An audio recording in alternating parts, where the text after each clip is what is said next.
நமஸ்காரம். பி குருஸ் தமிழ் சார்பாக நான் உங்கள் ஸ்ரீஹர். இன்று நம்முடன் மீண்டும் பஞ்ச் அருண் அவர்கள் இணைகிறார். வாருங்கள், அவரை சந்திப்போம். பஞ்ச் அருண் சார், நமஸ்காரம். எப்படி இருக்கீங்க? நமஸ்காரம், ரொம்ப நல்லா இருக்கேன். திராவிட மாடல் ஆட்சியில சௌகரியத்துக்கு கேட்கணுமா? அது சரி, மாதம் மும்மாறி பொழிகிறது. மும்மாறி பொழிகிறது. அதான் 1000, 2000, 5000. ஆனா எனக்கு ஒண்ணும் வரல. ரைட், மக்கள் நல்லா இருந்தா அது நமக்கு சந்தோஷம் தானே. சார், நீங்க இத ஒரு கமலஹாசன் வாய்ஸா சொன்ன மாதிரி எனக்கு காதுல உரைச்சுக்கிட்டே இருக்கு. நான் 2-3 உங்களுடைய எபிசோட் எல்லாம் பார்த்தேன். எல்லா இடத்துலயும் பாத்துக்க அப்படியே ஒரு கமலஹாசன் பேசுனா அவருக்கே தெரியாத அளவுக்கு நீங்க தமிழ்ல போட்டு அவரை புரட்டுங்க. அது நாடி நரம்பெல்லாம் கமலிசம் ஓடினா மட்டும்தான் உங்களுக்கு அது வரும். சார், இன்னைக்கு நம்ம ஒரு புது ஆங்கிள் வந்துட்டு இருக்கு. எப்போ காங்கிரஸ் திமுகவோட மீண்டும் அரசனை நம்பி புரிஞ்ச மட்டும் மீண்டும் வந்த மாதிரி இது இவங்க மீண்டும் அங்கேயே வந்துட்டாங்க. சோ இது எப்போ முன்னாலேயே நான் ப்ரெடிக்ட் பண்ணது இதுதான். இவங்களுக்கு வேற வக்கு இல்ல. தேர் ஆல் சோம்பேரிஸ். இவங்களுக்கு பூத் லெவல்ல வேலை பண்றாங்களான்னு தெரியல. திமுக இருக்கிறதுனால ஏதோ அவங்களை அப்படியே தூக்கிட்டு போறாங்கன்னு தான் நான் நினைக்கிறேன். ஆனா ஓட்டர் ஓரளவுக்கு கமிட்டடா இருக்கான் காங்கிரஸ்கா. ஓகே, அதெல்லாம் விட்டுருவோம். இப்போ தாவேகா என்டிஏவோட சேர போறதா அப்படிங்கிறது, இந்த பொருளைய கிளப்பி விட்டது திமுகவா இல்ல? ஐ திங்க் திமுகவா தான் இருக்கணும். ஏன்னா 99% ஆஃப் த மீடியா இஸ் திமுக. நம்மள மாதிரி அத்திப்பூத்தாப்புல ஒரு டெய்லி பஞ்சோ இல்ல பி குருஸோ தான் ஓரளவுக்கு நடுநிலைமை வகித்து நாட்டுக்கு எது நல்லது, உங்களுக்கு என்ன நல்லது, உங்களை எதிர்காலத்துக்கு என்ன நல்லது அப்படிங்கறத பத்தி பேசுறோம். சார், இந்த பொருள் எப்ப சார் ஆரம்பிச்சது? எங்க இருந்து ஆரம்பிச்சது? அதாவது தாவேகா காங்கிரஸ் இந்த கூட்டணி ஒண்ணு சேராது, திமுகவோட கழுத்து போட்டுட்டாங்க அப்படின்னு பிறகு இது ஆரம்பிச்சது. பேசிட்டு இருக்காங்க, இதோ வராங்க, இதோ சிபிஐல கூப்பிட்டுருக்காங்க, அங்க போய் மிரட்ட போறாங்க அப்படின்னு. ஏற்கனவே 2 தடவை போயிட்டு வந்தாரு. 2 தடவை மிரட்டி பணியாதவரா, 3வது தடவை மிரட்டினா பணிஞ்சிட போறாரு. அதனால இது யாரோ கிளப்பி விட்டுருக்காங்க, நல்லாவே தெரியுது. And it is damaging NDA அப்படின்றது நல்லா தெரியுது. அதுக்கு இவங்க என்ன பண்ணியிருந்திருக்கணும்? அப்கோர்ஸ் நயினார் அவர்கள் ரிபட்டல் கொடுத்திருக்காரு, இல்ல அப்படி எல்லாம் எதுவும் பேசல அப்படின்னு சொல்லிருக்காரு. ஆனா அது லேட்டா வந்த ரியாக்ஷன். இவ்வளவுதான் உங்க டக்கா அப்படின்ற மாதிரி இமிடியேட்டா வரல. ஏடிஎம்கேல என்ன பண்ணாங்கன்னு தெரியல. போதா வரைக்கும் ஒரு முன்னாள் அமைச்சர் சொல்லியிருக்காரு, தாவேகா விஜய் இங்க வந்தா நாங்க தோல்ல தூக்கி வைத்து கொண்டாடுவோம் அப்படின்னு. முதல்ல உங்க இபிஎஸ் தோல்ல தூக்கி வச்சு கொண்டாடுங்க, அப்புறமா நீங்க அடுத்தவங்களெல்லாம் 2 தோல் இருக்கு, அதனால 2 தோல்ல 2 பேரை சுமப்பாங்க போல இருக்கு. இது யார் கிளப்பி விட்டாங்க? திமுக கிளப்பி விட்டாங்களா? அதெல்லாம் ஒரு பக்கம் இருந்தாலும் இது ஏன் குயிக் ரியாக்ஷன் வரல ஏடிஎம்கே அண்ட் பாஜக கிட்ட இருந்து அப்படின்னா, ஒரு விஷயம், இந்த ரூமர் உண்மையாயிடக்கூடாதா?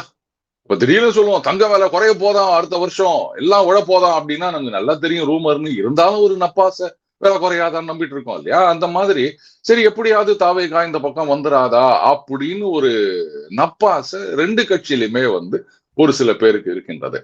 2வது, அதிமுக பாத்தீங்கன்னா சில பேர் பேசுறத கூட பேசாம இருக்கலாம் அப்படின்னு நான் சொல்லுவேன். இப்போ அமமுக வந்தது என்டிஏக்கு ஒரு பெரிய value addition.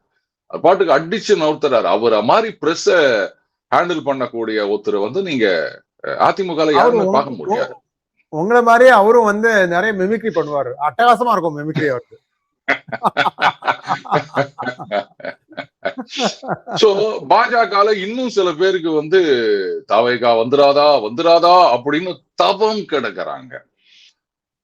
In addition to that இவங்களுடைய அந்த சீட் ஷேரிங் ஒன்றும் முடியல. அந்த பக்கம் அட்லீஸ்ட் கையெழுத்தாவது போட்டாங்க.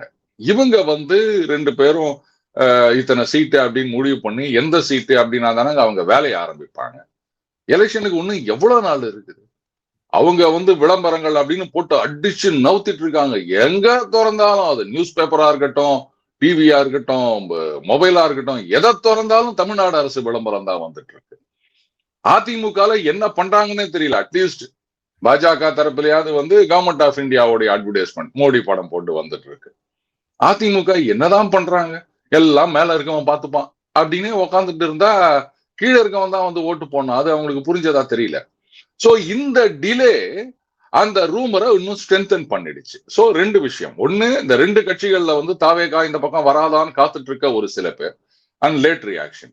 இன்னொன்று பக்கம் இவங்க எந்த வேலையுமே செய்ய ஆரம்பிக்கல அண்ட் சீட் ஷேரிங் முடியல அப்படின்னும் போது அப்ப இந்த ரூமர் நிஜமாவே இருக்குமோ அப்படின்னு மக்களும் நம்ப ஆரம்பிச்சிட்டாங்க.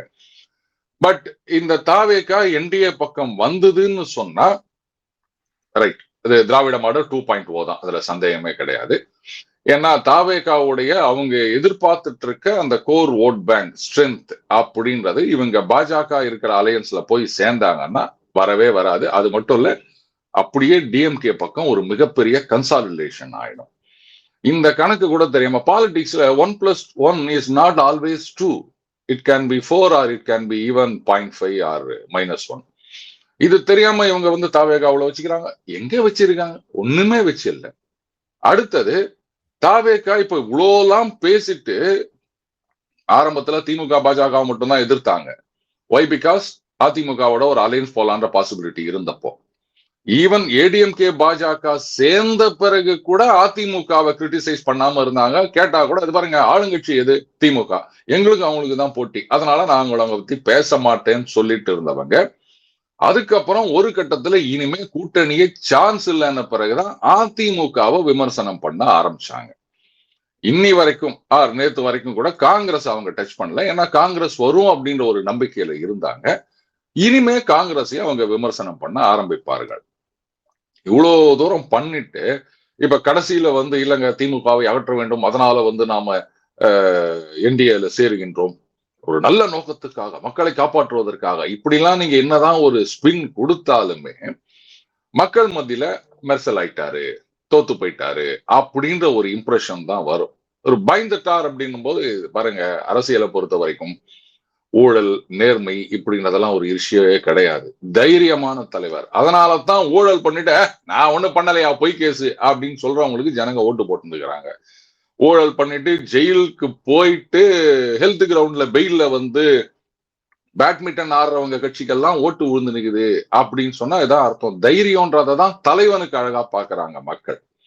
அப்ப முதல்லயே நீங்க டர் ஆயிட்டு இங்க சேர்ந்துட்டீங்கன்னா, இவ்வளோ நாள் வீரவசனம் பஞ்சு டைலாக் எல்லாம் நமக்கு மேல பேசிட்டு அப்புறம் நாளைக்கு பாஜக இருக்க கூட்டணியில சேர்ந்தாங்கன்னா ஒண்ணுத்துக்கு இல்லாம போயிடும். தாவேகா எதிர்பார்க்கிற ஓட்டு வங்கின்னு ஒண்ணுமே வராது. ஒரு 4% 3% வந்தா அதிகம், அவ்வளவுதான்.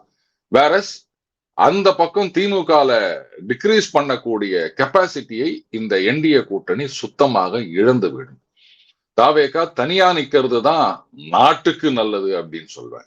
அதை விட்டுட்டு நீங்க வாங்க வாங்க அப்படின்னு சேர்த்துட்டு இருக்காங்க. விடுங்க, தப்பு பண்றதுக்கு எல்லாம் உரிமை இருக்கு, அதை நம்ம போய் தடுக்க முடியாது இல்ல சார். இந்த பொலிட்டிக்கல் வியூகம் அமெரிக்கத்துல திமுக அசகாய சூரர்கள். இதை ஒத்துட்டே ஆகணும். அவங்களால எப்படியெல்லாம் கவுக்கலாம் அப்படிங்கறதுல ஒரு தனி கலை. ஸோ இவங்களே தாவேக்கா போய் அந்த என்டிஏவோட கூட்டணியோட சேர போறது அப்படிங்கிற ஒரு இமேஜை கிரியேட் பண்ணி அதுக்கப்புறம் அவங்க அடடே இது கூட நல்லா இருக்கே அப்படிங்கிற மாதிரி. நான் இன்னொரு விஷயம் கூட கேள்விப்பட்டேன் சார். இன்னொரு விஷயம் நான் என்ன கேள்விப்பட்டேன் அப்படின்னா, 30 seat plus deputy CM post தாவேக்காக்கு. இது நீங்க நான் சொல்றது அதை விட ஒரு ஸ்டெப் மேல. This is the offer on the table அப்படிங்கிறப்பல பேச்சு இருந்தது. அதுலயும் இன்னொரு விஷயம் என்னன்னா, விஜய் நேரா போய் அமித்ஷாவை பார்க்கல. விஜய் சார்பாக யாரோ ஒரு தொழிலதிபரை அமைச்சிருக்காரு.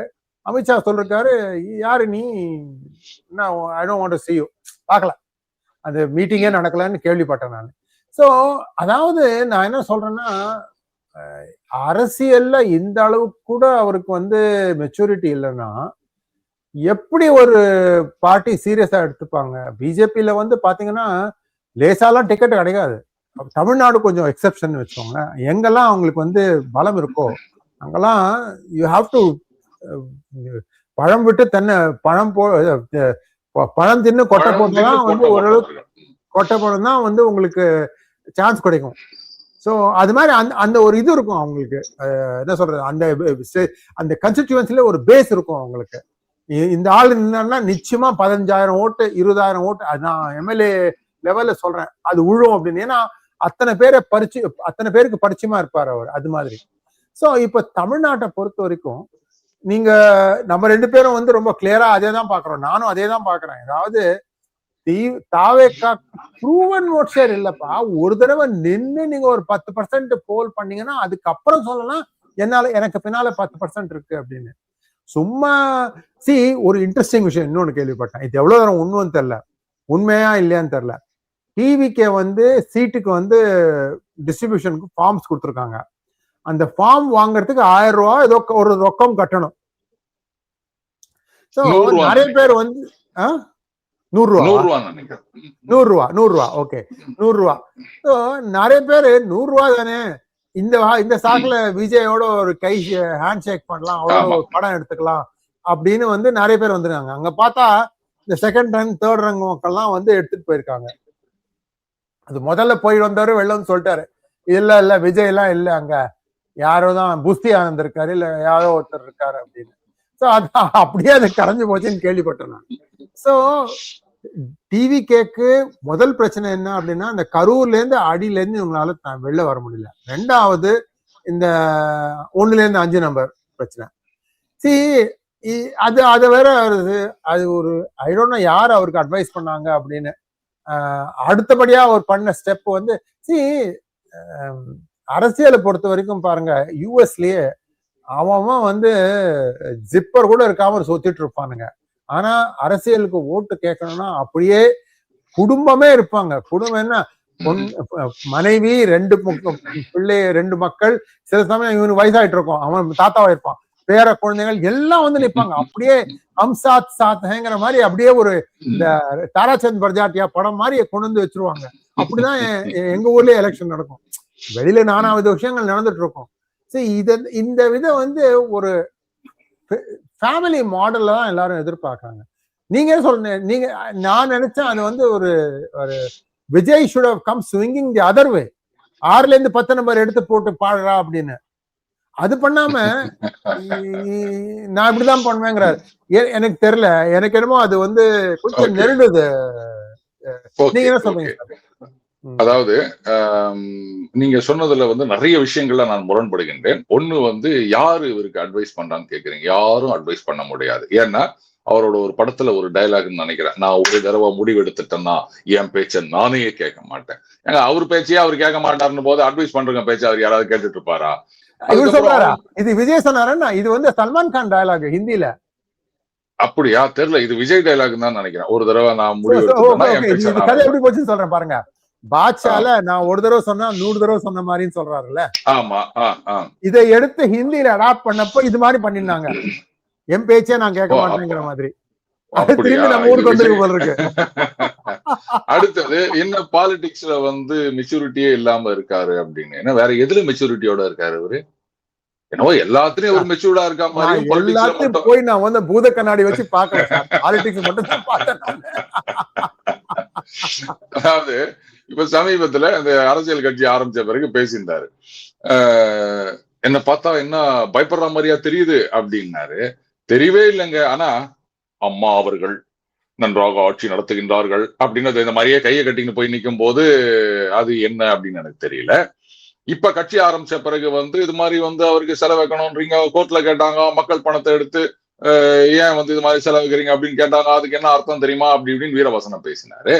இவரே வந்து கலைஞர் அவர்கள் உட்கார்ந்துட்டு இருக்காரு, அங்க போயிட்டு இங்க இந்த மாதிரி இந்த நகருக்கு பெயர் வைக்கின்றார்கள், அங்கு வந்து கலைஞர் அவளது சிலை வைக்க வேண்டும், இவரது 100வது பிறந்த நாள் விழாவுக்கும் நான் கலந்து கொண்டு இப்படின்னு பேசிட்டு வந்தவர் தான் இவரு. இன்னைக்கு வந்து பக்கா அரசியல்வாதியா மாறிட்டார் அப்படின்னா யாரோ எழுதி கொடுக்குறவங்க பழைய வீடியோ எல்லாம் பார்க்காம எழுதி கொடுத்துக்கிறாங்க அப்படின்னு நினைக்கிறேன். அடுத்தது அந்த என்னது திமுக வியூகம் அப்படின்னு. ஐ எம் சாரி, இதெல்லாம் வந்து ஜெயிச்சா உடனே பாத்தீங்களா வியூகம் அப்படின்னு சொல்றது, தோத்ததுக்கெல்லாம் கணக்கு கிடையாது. ஒரு தடவை ரெயின்போ கோலிஷன் அப்படின்னு சொல்லிட்டு இதெல்லாம் ஜாதி கட்சிகள் அப்படின்னதுக்கு வேற ஏதோ பேர் சொன்னாங்க, வச்சுட்டு அப்படியே வரிசையா 11-13 கட்சி வச்சுட்டு வந்தாங்க, சுத்தமா ஒண்ணு இல்லாம தோத்துட்டு போனாங்க. நிஜமாகவே திமுக வியூகம் கரெக்டா அமைச்சிருந்தாங்கன்னா இன்னைக்கு வந்து கூட்டணியில எந்த பிரச்சனையும் இருந்திருக்காது. At the cost of repetition நான் சொல்லித்தான் ஆகணும், ஏன்னா அது பி குருஸ்ல இப்பதான் நான் இதை சொல்றேன் இல்லையா. ஐ சஜஸ்டட் 2024 பார்லிமெண்ட் எலெக்ஷன் போது டிஎம்கே வந்து 40 அவுட் ஆஃப் 40 போகாம ஒரு 5 இல்ல 4 சீட்ல வந்து ஒரே செகண்ட்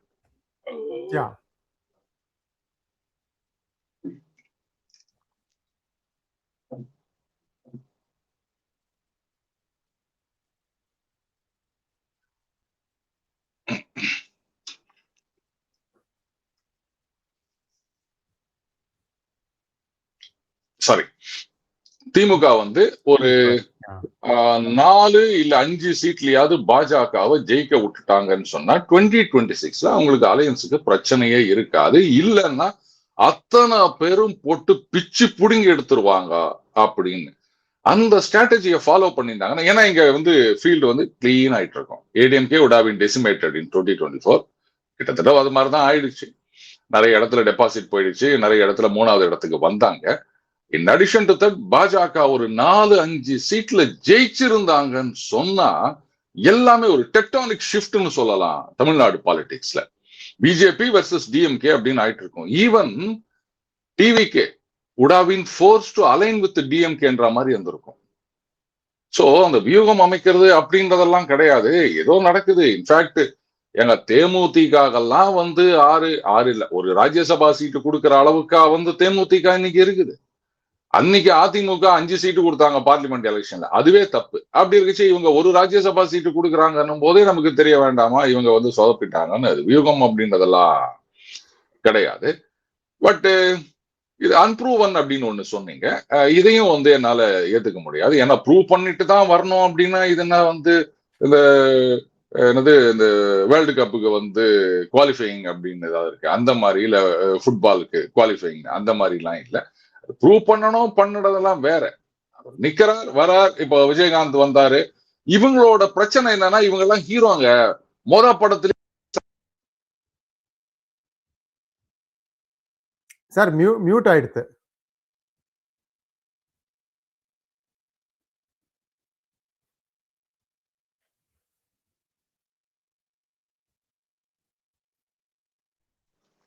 மொத படத்திலேயே ஹிட் கொடுக்கல அப்படின்னு சொன்னா ஹீரோவாலெல்லாம் வந்து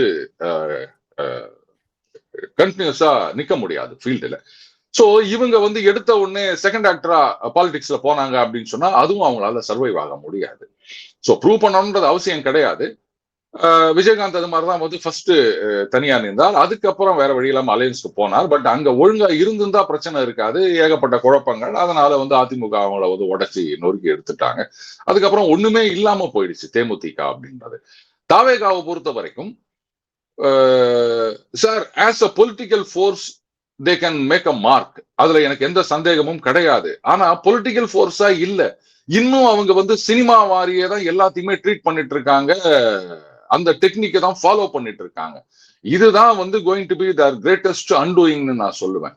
இப்ப நீங்க சொன்னீங்க இந்த மாதிரி ஒரு குற்றச்சாட்டுகள்லாம் வந்தது ஃபேமிலி அப்படின்னு. Correct, that is what I use to say. ஏன்னா அங்க வந்து அதை வெளிப்படையா பண்றாங்க. இங்க வந்து உள்ளுக்குள்ள மக்கள் மனசுல அந்த ஒரு சைக்கலாஜிக்கல் இம்பாக்டை கிரியேட் பண்ணும் ஃபேமிலியோட வராங்க அப்படின்னு சொல்லும் போது. ஏன்னா என்னதான் வந்து சொசைட்டி பிராக்மெண்ட் ஆயிட்டு போனாலுமே இன்னும் வந்து அந்த பழைய நினைவுகள்லாம் நம்ம மனசுல இருக்கு. காடு மறக்காத யானை இருக்கா அப்படின்ற மாதிரி அந்த ஃபேமிலியோட பார்க்கும்போது சப்கான்சியஸ் லெவல்ல அது ஒரு இம்பாக்டை கிரியேட் பண்ணும். சோ இவர் ஏன் இந்த மாதிரி பண்றாரு அப்படின்னா அகைன் சினிமால ஹீரோ இப்படிதான் பண்ணுவாரு. நீ எல்லாம் ஒண்ணு சொல்றியா, நான் பார் அதுக்கேத்த மாதிரி எதிர்க்க பண்றேன் பார் அப்படின்னு. சோ அந்த பாணியே ஃபாலோ பண்ணிட்டு வராங்க. ஃபர்ஸ்ட் எலெக்ஷன்ல அவரால் ஒன்னும் பண்ண முடியாது. ஆனால் அதுக்கப்புறமா லாங் டேர்ம்ல சஸ்டெயின் பண்ணணும் கட்சியை அப்படின்னு சொன்னா முதல்ல இவங்க எல்லாம் சொல்லுவாங்க தாவேகா தொண்டர்களை அரசியல் படுத்துங்கள்னு. முதல்ல தலைவரை அரசியல் படுத்துங்க. அரசியல்னா என்னன்னே தெரியாம சினிமா ஷூட்டிங் மாதிரியே பண்ணிட்டு போறாரு அவரு. அவர்கிட்ட போயிட்டு நீங்க தொண்டர்களை அரசியல் படுத்துங்க. இதெல்லாம் வந்து அந்த இனிஷியல் யூஃபோரியா, அவ்வளவுதான். ஒரு எலெக்ஷனுக்கு அப்புறம் ஒண்ணு இல்லாம போயிடும். ஏன்னா இவருக்கு அரசியல்னா என்னன்னு தெரியல. இன்னும் சினிமா மாதிரியே நினைச்சிட்டு இருக்காரு. ப்ரொமோ டீசர் ட்ரெய்லர் இப்படி எல்லாம் வச்சே படத்தை ஓட்டலாம் அப்படின்னு இன்னைக்கு பிளான் பண்ணிட்டு இருக்காங்க பாருங்க. ஓடிடில கூட எடுக்க மாட்டேன்றாங்க இன்னைக்கு. அந்த நிலைமைக்கு தான் போகுது தாவேகா. மிக்க நன்றி சார். ஒரே ஒரு சின்ன கருத்துல வந்து சற்றே மாறுபடுறேன். அதாவது என்ன அப்படின்னா, விஜய் அரசியல் விட்டுருங்க, சினிமா பிரவேசம் செய்யறச்ச அவருடைய அப்பா ப்ரொடியூசரா இருந்தாரு. சோ ஓரளவுக்கு சினிமால எந்த மாதிரி ஒரு ஃபார்முலா கொண்டு வந்தா சக்சீட் பண்ண முடியும் அப்படிங்கிற ஓரளவுக்கு ஐடியா இருக்கிறவரோட தான் வந்திருக்காரு அவர். அதனால எனக்கு தெரியாது, முதல் படம் என்னை தாளாட்ட வருவாளன்னு ஒரு பாட்டு வரும். எனக்கு சினிமா பேர் கூட ஞாபகம் இல்ல, விஜய் இது. நெஞ்சில்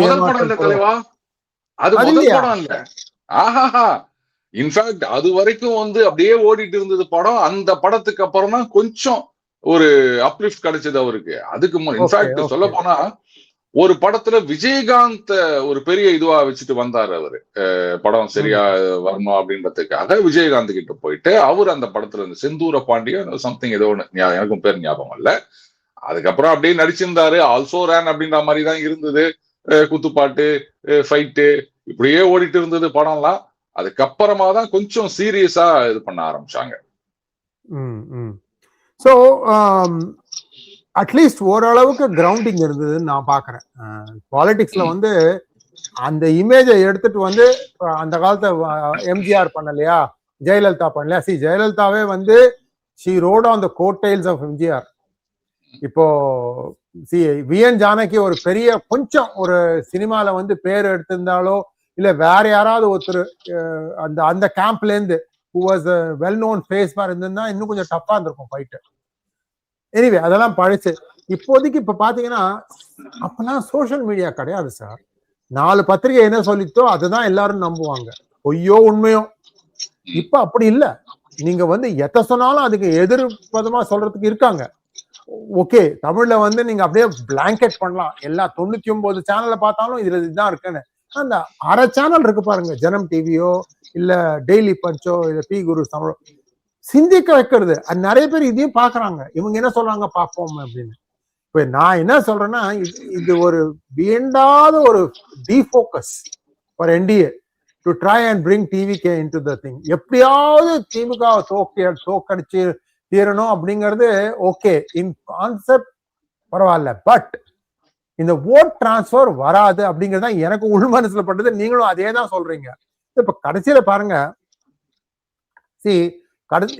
எந்த ஊர்ல எடுத்தீங்கன்னாலும் பிரசாந்த் கிஷோருடைய யூஎஸ்பி என்ன தெரியுமா? Unique sales proposition, oneliners. அடுக்கடுக்கா ஒன்லைனர் அடிப்பாரு. ஃபர்ஸ்ட் அவர் வந்து மோதியை வந்து 2014 ஜெயிக்க வச்சாரு. he was the one who was doing all the back end stuff.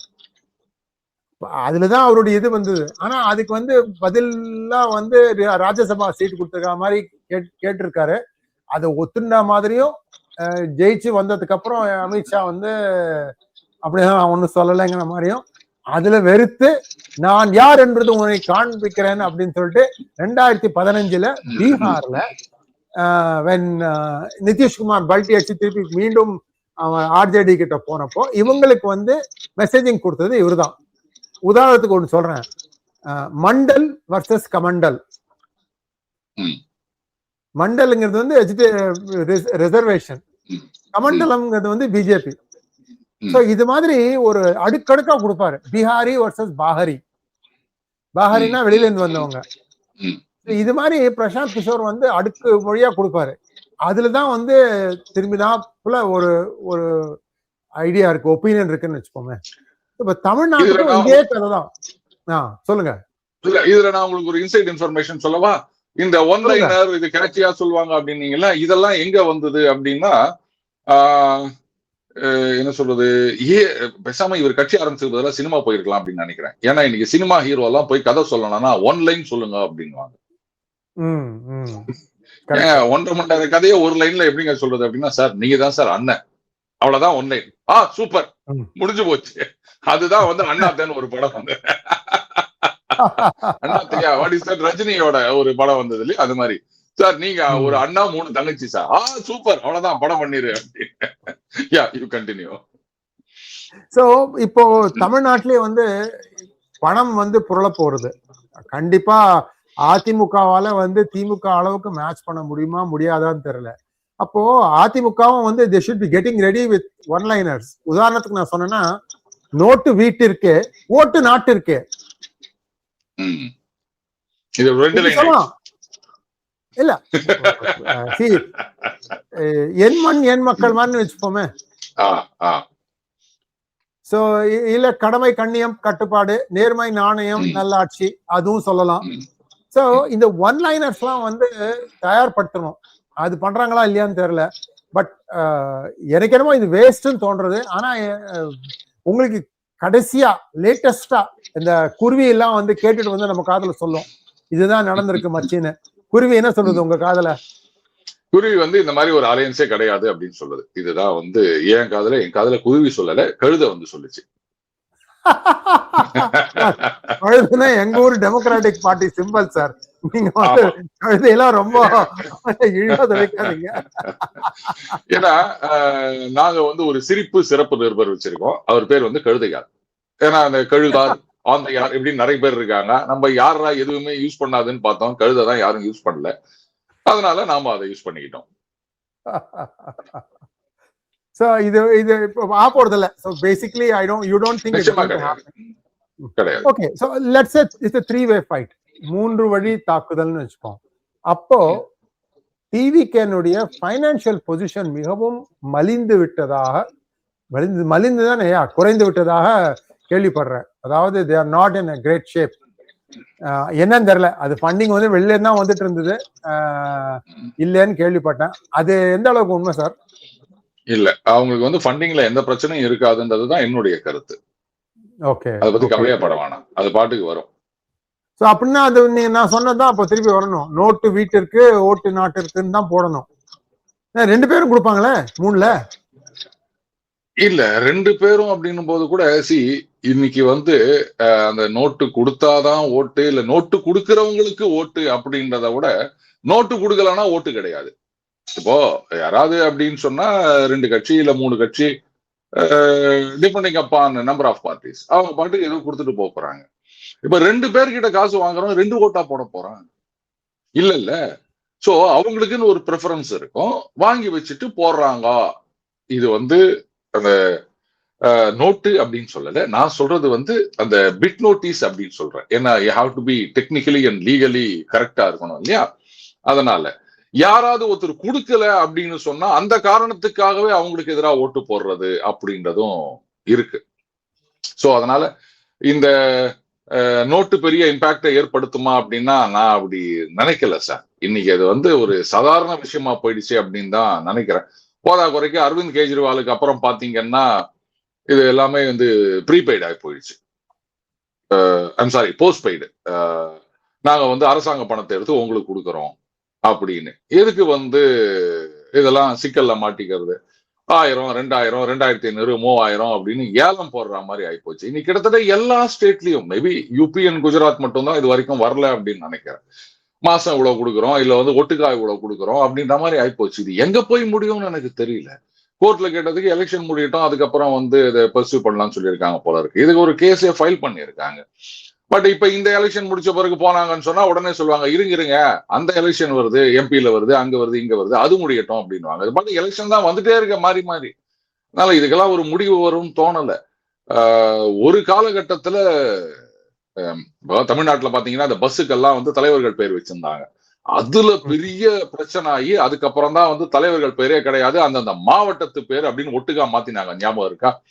So அந்த மாதிரி ஒரு சிச்சுவேஷன் வந்தாதான் இதெல்லாம் நிக்கும்னு நினைக்கிறேன். அண்ட் ஆளுங்கட்சியா இருக்கவங்களுக்கு இது ஒரு அட்வான்டேஜா போயிடுச்சு. கப்புன்னு வந்து அக்கௌண்ட்ல பணத்தை போட்டுறது, பாத்தீங்களா நாங்க எப்படி பண்ணிட்டோம் பாருங்க அப்படின்னு. அப்ப எதிர்கட்சிகள் அவங்க எதிர்கட்சியாவே இருக்கணுமா அப்படின்னா அவங்க பண்ற தப்பெல்லாம் ஹைலைட் பண்ணணும். ஏன்னா இந்த மாதிரி பணம் கொடுத்து அரசாங்க பணத்தை இலவசமா கொடுத்து ஓட்டு வாங்கி ஜெயிக்கலாம் அப்படின்னு நினைக்கிறாங்க போது அந்த ஆட்சி எந்த அளவுக்கு இருக்கும் அப்படின்னு நம்மளால யூகிக்க முடியும். அதெல்லாம் இவங்க வந்து எக்ஸ்ப்ளாய்ட் பண்ணிக்கணும். எதிர்கட்சிகள் அதை எக்ஸ்ப்ளாய்ட் பண்ணிக்க தவறிவிட்டார்கள் அப்படின்னு சொன்னா அப்புறம் நாம தான் அந்த பாரத்தை சுமக்கணும். வேற என்ன பண்ண முடியும் சொல்லுங்க? சோ அப்படின்னா நீங்க சொல்றீங்க அதிமுக, அதாவது என்டிஏவும் வந்து காசு கொடுத்துதான் ஓட்டு வாங்குவாங்க அப்படின்னு நினைக்கிறீங்களா? இல்லைன்னா ஓட்டு கிடைக்காது அப்படிங்கிறீங்க? இல்ல, காசு கொடுத்துன்னு நான் சொல்லல. இப்போ சீமான் எடுத்துக்காங்க, ஒரு பைசா கூட கொடுக்க மாட்டார். அவரை பொறுத்த வரைக்கும் நீங்க கட்சிக்கு திரள் நிதி கொடுங்க அப்படின்னு அவரு தான் வாங்கிப்பாரே தவிர அவர் யாருக்கும் ஒரு பைசா கொடுக்க மாட்டாரு. 8%. ஆமா, 8% ஓட்டு வாங்கி தனியா வந்து ரெகக்னிஷன் வாங்கினாரா இல்லையா கட்சிக்கு? அப்போ அந்த 8% ஓட்டு அவங்க எல்லாம் வந்து காசுன்னு ஒன்னும் எதிர்பார்க்காம தானே போட்டாங்க. அதனாலதான் நான் சொல்றது, காசுன்றது ஒரு ஃபேக்டரே கிடையாதுங்க. இன்னைக்கு சில பேர் நினைக்கலாம் காசு கொடுத்து ஓட்ட வாங்கிடலாம் அப்படின்னு. லெட்ஸ் இப்ப திமுக அதிமுக ஒரு ஆர்குமெண்ட்ஸே எடுத்துப்போமே, 2 பேரும் கொடுக்கறாங்கன்னும் போது மேபி கூட குறைய கொடுக்கலாம் அப்படின்னு கூட வச்சுக்கோங்களா 2 கட்சிகள். ஆனா காசு கொடுத்ததுக்காகவே ஓட்டு போட மாட்டாங்கன்றதுதான் என்னுடைய கணிப்பாக இருக்கின்றது. 2 பேரும் கொடுங்க, நான் யாருக்கு போடுறோமோ போட்டோம் அப்படின்ற மாதிரியான மக்கள் நிறைய பேர் இருப்பாங்க அப்படின்னு தான் நான் நினைக்கிறேன். மற்றபடி காசு கொடுக்க முடியுமா இல்லையா அதெல்லாம் வேற விஷயம். That is why I said argument sake அப்படின்னு சொல்லிட்டு. அடுத்தது ஒரு ஆ. ஒரு இன்ட்ரெஸ்டிங் கதை சொல்றேன் நான் உங்களுக்கு. இது வந்து 2024 நடந்தது. ஒரு ஃப்ரெண்ட் ஒருத்தர், அவர் வீட்டுல வேலை பாக்குறவங்க சமையல் கூட பண்ணுவாங்க. அந்த அம்மாவுக்கு வந்து பாலிடிக்ஸ்ல ரொம்ப ஈடுபாடு அதிகம். இவர் வந்து நம்மள மாதிரி போயிட்டு இருப்பாரு, சேனலுக்கு எல்லாம் போயிட்டு இருப்பாரு. வெல் நோன், பேர் சொல்ல வேண்டிய அவசியம் இல்லை இது, ஏன்னா அதை பத்தி இல்ல. சோ அந்த அம்மா வந்து எல்லாம் ரொம்ப நுணுக்கமா பார்ப்பாங்க. கரெக்ட், இந்த பார்ட்டி இது நல்லா இருக்கு, எல்லாம் ஓரளவுக்கு ஞானம் உண்டு. கடைசியில என்ன ஆச்சு அப்படின்னா, எலெக்ஷன் வந்தது, முடிஞ்சது. அதுக்கப்புறம் போய் கேட்டிருக்க, வீட்டுக்கு வந்தாங்க. யாருக்கு நீங்க ஓட்டு போட்டீங்க அப்படின்னா, திமுகவுக்கு தான் ஓட்டு போட்டேன். ஏமா அவ்வளோ 5 வருஷம் பார்த்துட்டு இருக்கீங்க, இந்த பசங்க எவ்வளவு அக்கிரமம் பண்ணிருக்காங்க, திருப்பி போய் அங்கேயே தான் பண்ணீங்கன்னா, இல்லைங்க அவங்க ரொம்ப பணம் கொடுத்தாங்க, மேலும் பாருங்க எங்க குழந்தை மேல சத்தியம் வாங்கிட்டாங்க, அது எப்படிங்க நான் மீற முடியும்? This is exactly what happen. யாரு கடவுள் இல்லைன்னு கடவுளை தூற்றும், இந்து கோயில்களை உடைக்கும் இந்த கட்சி கடைசியில காசு கொடுக்கறச்ச இது மாதிரி பண்றது. அதாவது that is what I used to say. என்னுடைய அந்த டெமோக்ரஸி டிராமால சொல்லுவேன், மக்கள் எப்படியோ அப்படித்தான் அரசியல்வாதிகள். நீங்க அரசியல் கெட்டு போச்சுன்னு சொல்லாதீங்க. மக்கள் நல்லா இருந்த வரைக்கும், ஏன்னா அரசியல்வாதிகள் வந்து வானத்துல இருந்து குதிக்கிறது இல்ல, வேற நாட்டுல இருந்து இம்போர்ட் பண்றது இல்ல. Of course accept one single party. அந்த பார்ட்டி எதுன்னு உங்களுக்கே தெரியும். மக்கள் கிட்ட இருந்து தான் அரசியல்வாதிகள் வராங்க. அப்போ மக்கள் எப்படி இருக்காங்களோ அப்படித்தான் அரசியல்வாதிகள் இருப்பாங்க. Just reflection of the society. மக்கள் நல்லா இருந்த வரைக்கும் அரசியல்வாதிகள் நல்லா இருந்தாங்க. மக்கள் வந்து இந்த மாதிரி அதிகாரிகள் லஞ்சம் வாங்குறாங்கன்னு சொல்றோம், அப்ப இந்த மாதிரி ஓட்டுக்கு காசு கொடுக்குறாங்க, அதை வாங்குறாங்கன்னு சொன்னா அப்ப அதுக்கு பேர் என்னது?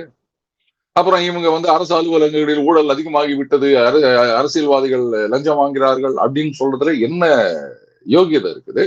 என்னுடைய டெமோக்ரஸி டிராமாவை வந்து ஒரு இன்றைக்கும் உச்சத்துல இருக்கின்ற ஒரு அரசியல்வாதி கிட்ட கொண்டு போயிட்டு டிஸ்கஸ் பண்ணியிருந்தோம். அப்போ அவங்க சொன்ன ஒரே வார்த்தை, கரெக்ட் அருண், முதல்ல ஓட்டுக்கு காசு எதிர்பார்க்காதன்னு சொல்லுங்க மக்களை, அதுக்கப்புறம் எங்க மேல குறை சொல்லலாம். ஒவ்வொரு எலெக்ஷனுக்கும் வந்து இப்படியே போயிட்டு இருந்தா என்ன பண்ண முடியும் அப்படின்னாங்க. அதனால நம்ம வந்து அரசியல்வாதிகளை மட்டும் குறை சொல்ல முடியாது, அது மக்கள் திருந்தணும். ஆனா அவங்க திருந்துறதால இதுக்கு முக்கிய காரணம் நான் ஒன்னே ஒண்ணு சொல்லட்டா, இன்னைக்கு வந்து தாவேகா மாதிரியோ நாதாக்கா மாதிரியோ கட்சிகள்லாம் வந்து திடீர்னு முளைக்கிறாங்க. இவங்க ஜனங்க இன்னைக்கு இந்த தாவேகாக்கு ஓட்டு போடுறவங்களை போய் கேளுங்க, என்ன சொல்லுவாங்க? சார் இவங்க எல்லாம் மாத்தி மாத்தி வந்துட்டாங்க சார், எல்லாம் வந்து ஏமாத்தின்னு தான் சார் இருக்காங்க, புதுசா ஒரு தடவை இவங்களுக்கு ஒரு சான்ஸ் கொடுத்து பாப்போமா சார் அப்படின்னு. இவங்க கிட்ட போயிட்டு, சரிடா உங்க வீட்டு கல்யாணத்துக்கு சமையலுக்கு நான் வரேன், எனக்கு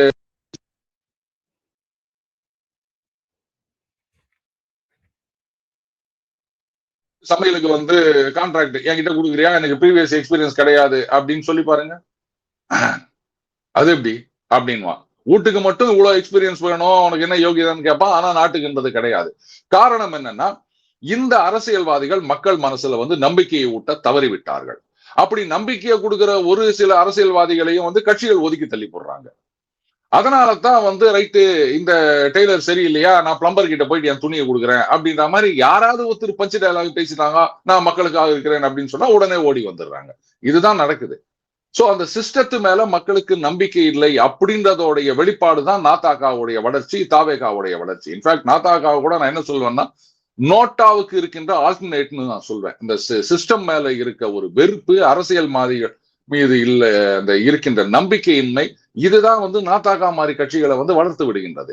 அதே தான் வந்து இங்க இந்த தாவேகா விஷயத்திலையும் வந்துட்டு இருக்கு.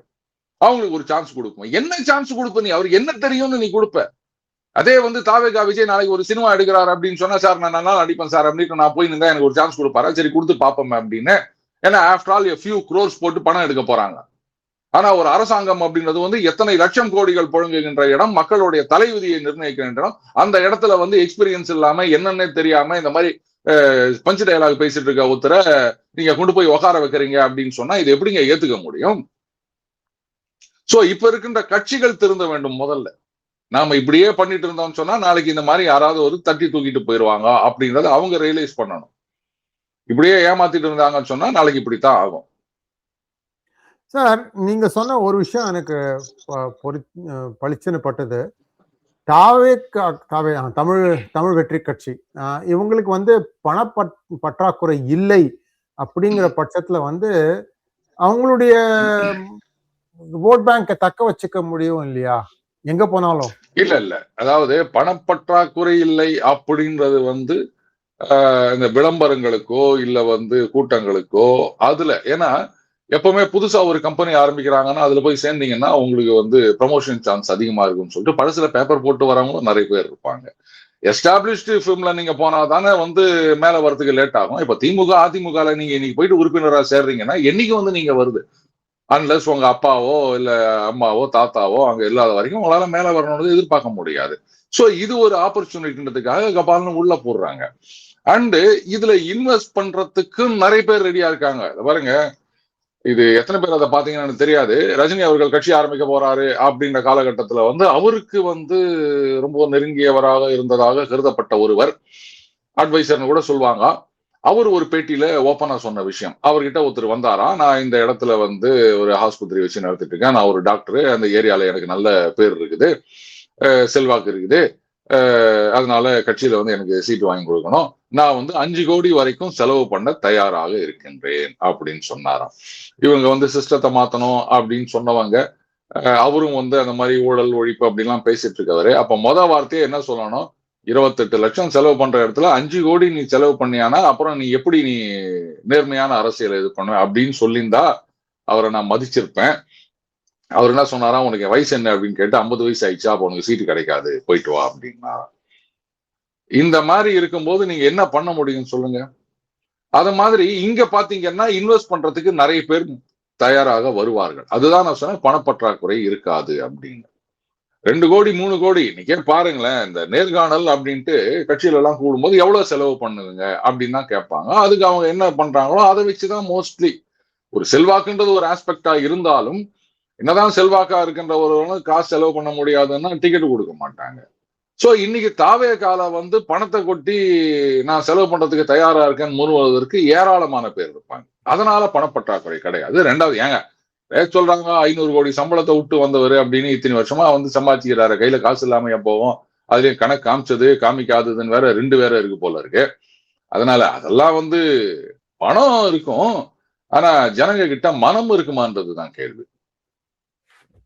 சார், நீங்க வந்து ஒரு விஷயம் சொன்னீங்க, ஜோசப் விஜய் ஒரு கூட்டத்துல கருணாநிதியை வந்து மிகவும் புகழாரம் போட்டு பேசினதா. சில விஷயங்கள் நாம அது ரஜினிக்கும் இது தகும், இது வந்து ஒத்துண்டே ஆகணும். அதாவது என்னன்னா, இவங்களுக்குலாம் வந்து என்னன்னா பணம் பண்ணிருப்பாங்க. ரெட் ஜாயிண்ட் மூவிஸோட படம் வந்தாச்சு, ரிலீஸ் ஆயிடுத்து, பணம் வரவில்லை, இப்படி மாட்டிக்கிறவங்க நிறைய பேர் உண்டு. Why do you think Rajinikanth did second time, third time? என்ன இருந்தது பிரச்சனை அங்க? 2 படத்தினுடைய பணம் கொடுக்கல இவங்க. சரி, நான் ஒரு கேள்வி கேட்கட்டா? கேளுங்க சார், நீங்க வந்து கருத்து பரிமாறல் இது. ரைட். இப்போ நான் வந்து ஒரு ஒரு சின்ன சினிமால, நானும் நிறைய சினிமால ஒரு 4-5 சினிமால துண்டு ரோல்ல அது ஃப்ரெண்ட்லியா போயிருக்கேன்னு வச்சுக்கோங்களேன். இந்த பணம்ன்றதை நான் எதிர்பார்க்கறது கிடையாது. லெட் அஸ் அஸ்யூம் நான் இந்த மாதிரி வந்து பணத்துக்காக போறேன் அப்படின்னு ஒரு படத்துல நடிச்சுட்டு வந்துட்டேன், பேமெண்ட் வரல. இப்ப வந்து 2வது ஒரு படத்துல நடிக்க கூப்பிடுறாங்க, இதுல நடிச்சாதான் அந்த பேமெண்ட் வரும் அப்படின்னு சொல்லிட்டு நான் 2வது படத்துல நடிக்க போறேன், அதுக்கும் வரல. 3வதா நடிச்சாதான் 2 வரும் அப்படின்றாங்க. சரின்ட்டு அதுக்கும் நான் போறேன். At some point of time you have to cut your losses. எத்தனை படத்துல நீங்க நடிச்சுட்டே இருப்பீங்க? ஒரு படத்துல நடிச்சா காசு கொடுக்கலையா? இப்ப நான் அப்படின்றது வந்து எங்கேயோ ஒரு சீன்ல தலை காமிச்சிட்டு வருவேன். நீங்க அப்படி கிடையாது. உங்களை நம்பி பல 100 கோடிகள் இன்வெஸ்ட் பண்றதுக்கு இன்னைக்கும் திரையுலகம் காத்து கொண்டிருக்கின்றது. நீங்க எல்லாம் பேன் இண்டியா ஸ்டார்னு சொல்லலாம். காசு கொடுக்கலன்னா நடிக்க வர முடியாது. முதல்ல பணத்தை எடுத்து வை, இல்ல நான் டப்பிங் பேச வரமாட்டேன் சார். இந்த மாதிரி நிறைய நடிகர்கள் பண்ணியிருக்காங்க. பல படங்கள் வந்து ரிலீஸ் தள்ளி போனதுக்கு காரணமே, சார் பேசின படம் கொடுக்கல சார், அதனால நான் டப்பிங் பேச வர முடியாது சார். இதுல இன்னொன்னு தெரியுமா, நீங்க நடிச்சிருக்கீங்கன்னு சொன்னா வித்தவுட் யுவர் கன்சென்ட் வேற யாரையும் வச்சு டப்பிங் பேச விடக்கூடாது. நீங்க கோர்ட்டுக்கே போலாம். அப்படி இருக்குச்ச நான் வந்து இது மாதிரி டப்பிங் பேச வரமாட்டேன், நீ பணத்தை வை அப்படின்னு சொன்னா கட்டாயம் பணத்தை எடுத்து வைக்கணும். இல்ல ஏதாவது ஒரு காம்ப்ரமைஸ், இல்லைங்க கொஞ்சம் பாத்துங்க கஷ்டமா இருக்கு, இது மாதிரி நிறைய விஷயங்கள் நம்ம பார்த்திருக்கோம். சோ நீங்க வந்து எங்களை மாதிரி ஒரு சீன்ல தலை காமிச்சு போறவர் கிடையாது. சினிமா உலகத்தையே அவங்க கண்ட்ரோல்ல வச்சிருக்கவங்க. அதனால பணம் கொடுக்கல, அதனால மறுபடியும் போனேன், இதுக்காக போனேன் அப்படின்னா ஒட்டுமொத்தமா 3 படம் 4 படம் 5 படம் நினைச்சு கொடுக்காம போயிட்டேன். ஒரு படத்துக்கு போனீங்களா? இது வந்து அது நடந்ததா இல்லையான்னு எனக்கு தெரியாது. ஜஸ்ட் ஒரு ஹைபோதெட்டிக்கல் சிச்சுவேஷனை பத்தி நான் பேசிட்டு இருக்கேன். அப்ப கொடுக்கல அப்படின்னா அத்தோட வந்து நீங்க போகாம நிறுத்திருக்கணும்ல. அப்ப ஆட்டோமேட்டிக்கா அவங்க வருவாங்கல்ல, அவங்கள வச்சு படம் எடுத்தா லாபம் வருதுன்றதுக்காக தானே வராங்க. அதனால மறுபடியும் நான் நடிச்சு கொடுத்துருக்கேன் அப்படின்றது. அடுத்தது இந்த cinema. I get your point, but this is what I heard.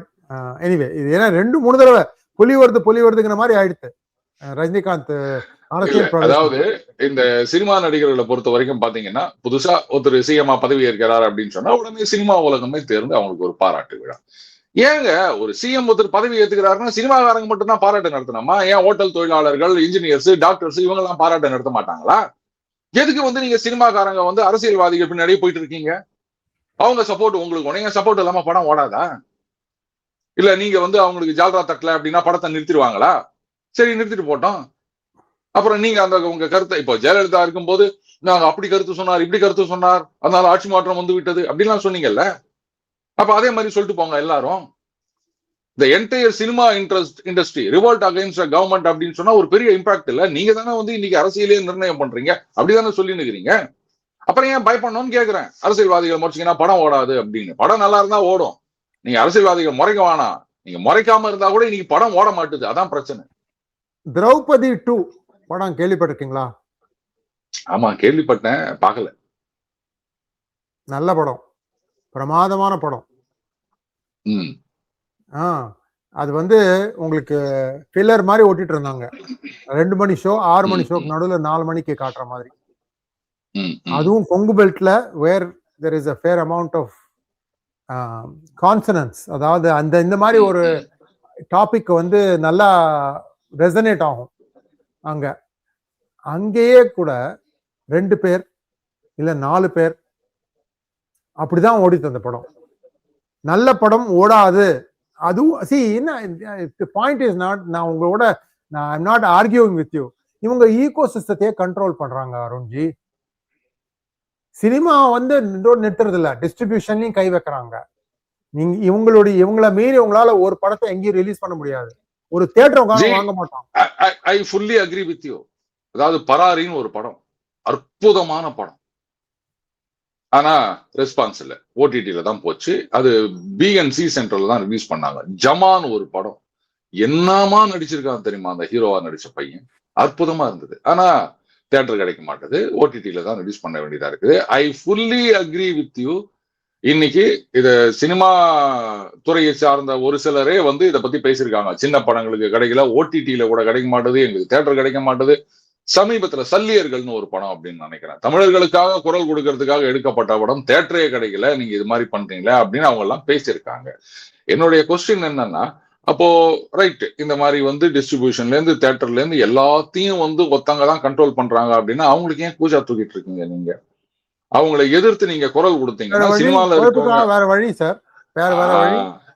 ஆமா, இது இல்லைன்னா ஆமாங்க, இது இல்லைன்னா வீட்டுல நீங்க இது இல்லைன்னா அடுத்த வேளை சாப்பாடு கிடையாது அந்த நிலைமையில இருக்கீங்க பாருங்க. அதனால ஐயோ பாவம் இவங்களை நம்பிதான் இருக்கீங்க. ஏன் குரல் கொடுங்க. தமிழ்நாடே வந்து சுடுகாடு ஆயிரும், அப்புறம் என்ன இவங்க ஆட்சிக்கு வந்தா கடவுளால கூட காப்பாற்ற முடியாது அப்படின்லாம் சொன்னீங்கல்ல. Have you heard of this book of fun? இந்த படத்தை பத்தி கேள்விப்பட்டிருக்கீங்களா? புத்தகத்தை பத்தி என்னது white? Who painted my money white? Yeah heyday of that, right. பார்த்தேன். இன்னைக்கு துரந்தர் போட்டுட்டு இருக்க 1000 கோடி substantially borrowed from this. இன்னும் பார்ட் 2 வரல இன்னும். ஓகே. இத தவிர ஃபர்சி அப்படின்னு ஒரு அமேசான்ல சீரிஸ் வந்தது, Amazon பிரைம்ல. ஃபர்சினா fake currency, fake Farzi நோட்னு சொல்லுவாங்க. விஜய் சேதுபதி இருந்தாங்க. கரெக்ட். இந்த ஆளு இருந்தாரு. ரைட். ஒரு ஒரு ஆக்சென்டோட ஹிந்தி பரவாயில்ல, decent is a good actor, நான் ஒத்துக்கிறேன், அதை பத்தி பிரச்சனை இல்லை. அதுலயும் that also has borrowed liberally from this. நான் எதுக்கு இதை சொல்றேன் அப்படின்னா, யார் சினிமா உலகத்துல இருந்தாங்களோ அதுல சில பேர் போய் ஓடிடிலையும் பிடிச்சிருக்காங்க. That ego system is there. என்னால என்ன பண்ண முடிஞ்சது சார், மிஞ்சி போனா இந்த மாதிரி படத்துக்குனுடைய ரைட்ஸ் நான் கொடுத்தேன்னு வச்சுக்கோங்களேன், 1 கோடி ரூபாய் கொடுப்பாங்க ஒரு புஸ்தகத்துக்கு, ரைட்டருக்கு 1 கோடி ரூபாய். The guy has made 1,000 crores. I've talked to Aditya. எப்போ 6 வருஷம் முன்னால இந்த புஸ்தகம் ரிலீஸ் ஆன உடனே. ஏன்னா அப்போ ரொம்ப சூடா இருந்தது. டிமானிட்டைசேஷன் எதுக்காக பண்ணோங்கிறத கதை இது. அந்த பணத்தை எப்படி எங்கெங்கெல்லாம் போறது, ரியல் எஸ்டேட் ஜிஹாத், பிசினஸ் ஜிஹாத், அப்புறம் பிரதம மந்திரி அசாசினேட் பண்றதுக்கான ஒரு திட்டம், இதுதான் புஸ்தகம் பேசுது. அது இட்ஸ் a வெரி, அதாவது என்னன்னா, நான் 5 வருஷம் முன்னால வந்துட்டேன், அதுக்கப்புறம் இப்போ விளையாடுது ஒன்னொன்னா வெளில வந்துட்டு இருக்கு. என்னைய இந்த புஸ்தகம் படிச்சு பார்க்கலாம், அடிடே இந்த மாதிரி இருக்கு. ஏன்னா லிங்க்ஸ் வேற கொடுத்துருக்கேன் முதல் 2 ரிவிஷன்ஸ்ல. ஐ given இந்த ஸ்டோரியினுடைய கதை இதுல இருந்து கற்பனை ஆக்கப்பட்டது அப்படின்னு. நான் இதெல்லாம் சொல்றது எதுக்காக சொல்ல வரேன்னா, சிலர் கையில் அப்படியே சிக்கி இருக்குது. இதை உடைக்கிறதுக்கு ஆளுங்கட்சிக்கு திறமை இல்லைன்னு தான் சொல்லுவேன் நான். அவங்க கிட்ட ஜோஷ் இருக்கு, ஹோஷ் இல்ல, ஹிந்தியில சொல்லணும்னா. சோ எனிவே திஸ் இஸ், நான் வருத்தத்தோட சொல்ல, இந்த துரந்தர் வழியா மக்களுக்கு உண்மை தெரிஞ்சா நல்லதுதான். But the thing is, the story started somewhere else. Anyway இப்போ let's get back to Tamil Nadu politics. மக்களுக்கு சினிமா மோகம் இருக்கிற வரலும் இது நான் மாறுற மாதிரி எனக்கு தெரியல சார். எல்லாத்தையும் இதெல்லாம் பக்கத்துல வச்சுட்டு விஜய்க்குன்னு ஒரு கூட்டம் வரும். அந்த கூட்டத்தினுடைய பர்சன்டேஜ் 8ல இருந்து 20 25 கூட போறாங்க. லாஸ்ட் கொஸ்டின் என்ன அப்படின்னா, இவர் தனித்து நின்று இப்ப இருக்கிற உள்ளுக்குள்ளேயே நிறைய மோதல்னு கேள்விப்பட்டேன். செங்கோட்டையனுக்கு என்ன பண்ணணும்னு தெரியாம உட்காந்து இருக்காரு. புஷி ஆனந்த் ஒரு பக்கம் நிக்கிறாரு. செங்கோட்டையன் இல்ல, ஏன்னா ஜென்சி அப்படிதான் சொல்லுவாங்க. ஏன்னா அவங்க எல்லாம் இளைஞர்கள் இல்லையா. சிங்ஸ், ஹாய் சிங்ஸ். சோ இது மாதிரி இருக்கிற ஒரு நல்ல ஓரளவுக்காவது ஒரு முதிர்ச்சியான அரசியல் சிந்தனை கொடுக்கக்கூடிய மக்கள் கூட அந்த அளவுக்கு அதுல ஒன்றும் பண்றதா தெரியல. சோ அப்படி இருக்கும் பட்சத்துல இவங்க தனித்து நின்றாங்கன்னா அந்த 8ல இருந்து 20% எங்க நிக்குது நீடல்? நீங்க சொல்லுங்க உங்க பார்வையில. சரி, அந்த 8 தான்றதே கஷ்டம் தான் சொல்லுவேன் இப்ப இருக்கின்ற சூழ்நிலையில. ஏன்னா ஜனநாயகன் பத்தி பேச்சே கிடையாது. அதுல யாருக்கோ உடம்பு சரியில்லை அப்படின்ட்டு ரிவ்யூ கமிட்டியில இருந்தவரை தள்ளி போட்டு போயிட்டாங்களாம். அதை பத்தி ஒரு குரல் கொடுக்கறதே கிடையாது. அந்த படம் அநேகமா எலெக்ஷனுக்கு முன்னாடி ரிலீஸ் ஆகுமா அப்படின்னு ஒரு ஹோப்பே கிடையாது, சான்ஸே இல்லை அப்படின்னு தான் நான் நினைக்கிறேன். அவருக்கு வர பிரச்சனை ஜனநாயகன். ஆமா, அவருக்கு வர பிரச்சனையே அவரால் ஃபேஸ் பண்ண முடியல. இவர் மக்கள் பிரச்சனையை ஃபேஸ் பண்ண போறாரா அப்படின்ற ஒரு கேள்வி நிச்சயமா எலெக்ஷன் நேரத்துல மற்ற கட்சிகளால முன்வைக்கப்படும். அண்டு இது அரசியல் அப்படின்றது ஒண்ணுமே தெரியாது, சினிமா மாதிரியே நடிச்சு பண்ணிட்டு இருக்காங்க. அதனால ஒரு 8% அப்படின்றத டச் பண்ணாலே இன்னைக்கு இருக்க நிலைமையில, ஏன்னா கரூருக்கு முன் கரூருக்கு பின் அப்படின்னு எடுத்துக்கலாம். கரூர்ல ஒரு பெரிய அடி வாங்கினாங்க. ஓரளவுக்கு அதை தூக்கி நிறுத்தி வச்சது பாஜகவும் ஏடிஎம்கேவும் தான். அதையும் ரொம்ப ஓவரா தூக்கி நிறுத்தி வச்சுட்டாங்க அப்படின்னு தான் நான் சொல்லுவேன். அவங்க பாட்டுக்கு ரைட்டு இது சரியில்லை அது சரியில்லை அப்படின்னு சொல்லிட்டு அதோட நிறுத்திருக்கணும். ஆனா இவர் இந்த பக்கம் வருவாரா, பழம் நழுவி பாலில் விழுமா அப்படின்ற மாதிரி ரொம்ப முட்டு கொடுத்துட்டாங்க. அதுல கொஞ்சம் இவங்க இது பண்ணாங்க. ஆனா மறுபடியும் அதே பாணியில தான் அவர் போயிட்டு இருக்காரு. என்னவோ பாருங்க, இந்த படம் சூப்பர் ஹிட் தான், சில்வர் ஜூப்ளி தான் அப்படின்னு சில பேர் ஏத்தி விடுவாங்க. அந்த மாதிரி அவர் நினைச்சிட்டு இருக்காரு. ஜனங்கள்லாம் என்ன சிஎம் ஆக்குறதுக்காக தான் வெயிட் பண்ணி நிற்கிறாங்க அப்படின்னு அந்த ஒரு எக்கோ சேம்பர்ல இருக்காங்க. திருப்பி அந்த ரசிகர்கள் தளபதி தளபதி அப்படின்னு பேசிட்டு இருக்காங்க இல்லையா, அதையே நம்பிட்டு இருக்காருங்க. இந்த கனவெல்லாம் நைட் மேர் அப்படின்றது எலெக்ஷன் முடிஞ்ச ரிசல்ட் வரும்போது அவங்களுக்கு தெரியும். அதனால இப்போ இருக்கிற சூழ்நிலையில தாவேகா டபுள் டிஜிட்டை டச் பண்றது அப்படின்றதே நடக்காத காரியம் சார். சோ ஸ்பாயிலரா இருக்கக்கூடிய சான்ஸ் இருக்கு. அவ்வளவுதான். அது அன்னைக்கு தேமுதிக மாதிரி இன்னைக்கு தாவேகா. அந்த தேமுதிக ரொம்ப நாள் ஆச்சு தேயறதுக்கு, தாவேகா சீக்கிரமே தேஞ்சிரும். அவ்வளவுதான் வித்தியாசம். மிக்க நன்றி சார். மக்களை நீங்க இத கொஞ்சம் சிந்திக்கக்கூடிய ஒரு டிஸ்கஷன். நாங்க மேல கீழே போனோம், இங்க அங்க போனோம், லெஃப்ட் ரைட்லாம் போனோம், திரும்பி வந்தோம். மையமா இருக்கிறது என்னன்னா, தமிழ்நாட்டு அரசியலுக்கும் சினிமாவுக்கும் உள்ள ஒரு ஒரு கட்பந்தன், அது ஒரு கட்பந்தன். இத வந்து உடைக்காத விரலும் வந்து உங்களுக்கு விடிவு காலம் விடியல்ங்கிறது அதுதான் நிஜமான விடியல். ஒரு தடவை காஞ்சி மகாபெரியவர் சொன்னாராம், 25 வருஷம் ஆச்சு 1972ல சுதந்திரம் அடைஞ்சு. நீங்க என்ன நினைக்கிறீங்க அப்படின்னு. I know we are independent but are we free அப்படின்னு கேட்டாராம். அந்த மகானுக்கு எவ்வளவு இது பாருங்க. 1972ல 25 வருஷம் இண்டிபெண்டன்ஸ் வந்தாச்சு, நம்ம ஃப்ரீயா இருக்கும். அதே கதை தான் இங்கேயும். தமிழ்நாட்டுல அரசியலுக்கு இந்த இது ஒரு சாபம் மாதிரி சுத்திட்டு இருக்க அதை சுத்தி. So anyway thank you very much sir. அடுத்த டாபிக்கும் நம்ம இதே மாதிரி மிகவும் ஒரு சுறுசுறுப்பாகவும் உள்ள போய் குனிஞ்சு கும்மி அடிச்சு உள்ள போயிட்டு வெளில போறோம். மிக்க மிக்க நன்றி. Thank you so much. நமஸ்காரம். நன்றி நன்றி நன்றி, ரொம்ப நன்றி சார். தேங்க்யூ. ஒரு நிமிஷம் சார்.